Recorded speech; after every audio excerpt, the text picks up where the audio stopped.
I'm Rafael Silumboy from ACTAM, and now I will show you how to reassemble a operating system in our system unit in our computer. First step is we need to pull out the power supply. Yung power supply po, siya po yung nagbibigay ng power sa lahat ng parts sa iba pang computer. And then, kailangan i-remove natin yung pan or saka yung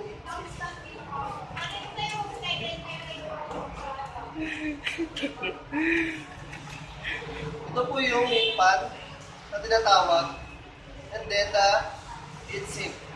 And then, ito po yung pinaka-CPU ng isang system unit na computer. Sunod po natin babakasin ay yung tinatawag na DVD writer. Ang function po ng DVD writer, dito po tayo pwedeng mag-burn ng mga video or audio. Pwede nating gamitin kung gugustuhin natin. And then next po natin na ipapaklas ay yung memory card.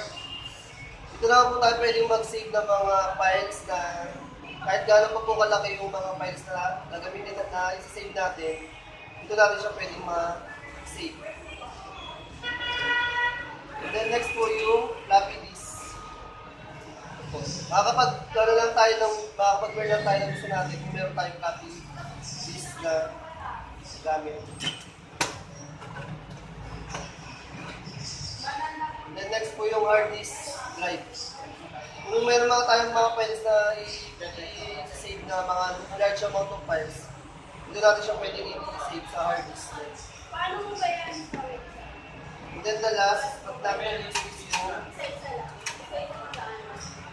motherboard. Ito po yung pinaka-motherboard na isang system unit.